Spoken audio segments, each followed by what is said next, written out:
Hey everyone, I'm Dave. This is Quinn, and welcome to Old Dad Studio. Today is Monday, the 28th, 2025. This is vlog number 118. Wow. Today, Quinn and I are going to have a conversation and share with you some information that we started talking about yesterday. And here's a link to that vlog up here if you want to take a look at that one. But yesterday, the topic was about being prepared for what's coming with the tariffs and the trade wars and some possible interruptions in our supply chain. One of the things we really didn't get into yesterday as we were talking about that was medications. China is a large supplier of pharmaceuticals to the United States, and there's several different areas that they really specialize in. It's not all pharmaceuticals. It's not that everything is going to stop, but there could be an interruption or even a shortage of certain kinds of medications that are coming to the United States. And Quinn, I don't know, can you give a recap of which medications would be affected the most by a slowdown or a halt of medications coming from China? Absolutely. The biggest impact would likely be on generic drugs, as well as antibiotics and many over the counter medications. China is a major supplier of active pharmaceutical ingredients used in these products. Any disruption could mean delays or shortages, especially for essential medicines that rely heavily on these ingredients. So it's something to keep an eye on as the situation develops. And one of the terms that, if you haven't heard before, but that Quinn just used was active pharmaceutical ingredients. Often shortened to API. These are the key components that give medications their therapeutic effects. Without a steady supply of APIs, producing many common and critical medications becomes a real challenge. Exactly. Now, Quinn, as we were preparing for this conversation today, you had a couple of examples where some U.S. companies have already been affected by the either the slowdown or the tariffs or the extra expenses that they had to pay. Can you give us a couple of examples of those? Sure thing. One notable example is AstraZeneca, which faced a hefty import tax fine in China for one of their cancer drugs. On the US side, healthcare providers like MD Anderson have already started implementing budget cuts and hiring freezes due to the uncertainty around tariffs and potential supply disruptions.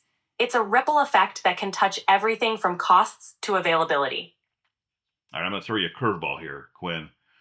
Are there any drugs in particular that we only source from China?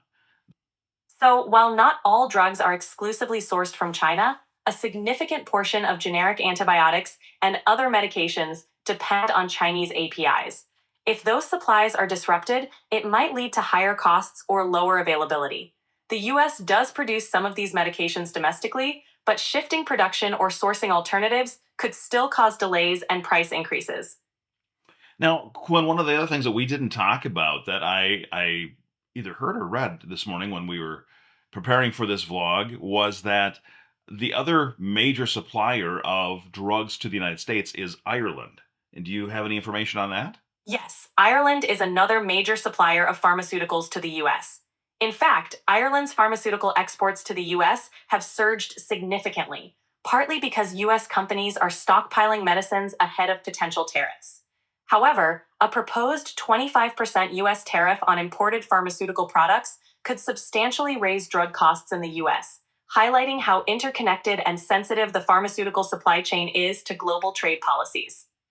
And I know we were talking specifically about China in this vlog, or we started out talking about China in this vlog as a continuation of the conversation from yesterday. But I wanted to bring up Ireland because, yes, the United States does produce a lot of our own drugs here. I think the stat that I saw was 54% of the drugs or the APIs are manufactured here in the United States, but that leaves 48% that are produced elsewhere. And Ireland and China are the major countries that supply us with our drugs. So we've got China, where we may have some embargoes or some halts of pharmaceuticals coming to the United States, but then we also have Ireland, which is still supplying the United States, but is being hit right now by a tariff, which is going to increase those prices.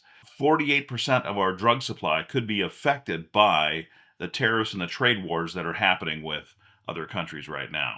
Exactly. That combination of potential supply disruptions from China and increased costs from tariffs on Ireland could create a perfect storm for the pharmaceutical supply chain in the US. This underscores the importance of a diversified and resilient supply chain, as well as the need for policies that ensure steady access to essential medications. It's definitely something everyone should be aware of as these trade dynamics evolve.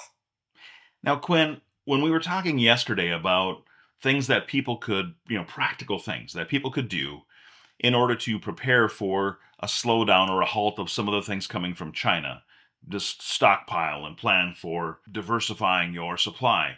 You can't really do that with drugs as a consumer because of our Prescription system and regulations. It's not as simple as just buying extra medication in advance. However, talking to your healthcare provider about your concerns, ensuring you have a reasonable supply of essential medications, and staying informed about policy changes can help you be as prepared as possible. Also, it's a good idea to keep an eye on news about these trade issues so you can stay ahead of any potential changes. absolutely that's the best advice I think that we can give today is make sure that you are in communication with your healthcare provider, especially if you think that the drugs that you are taking are sourced from Ireland or from China, and be as prepared as you possibly can be. Now, again, we're not trying to fearmonger. That's not the point of this particular vlog. We are just trying to communicate, make sure that folks are aware that some of their drugs, some of their medications, some of the pharmaceuticals could be interrupted with the trade wars that are happening right now, or they could be more expensive. And when you're living on a fixed income or have limited budget, we want to make sure that you are prepared and can work towards ensuring that you have your medications. Exactly. Planning ahead and staying proactive can make a big difference in managing these kinds of challenges. All right. And that's where we're going to cut it off for today. Stay informed, stay prepared, and hey, we will see you tomorrow.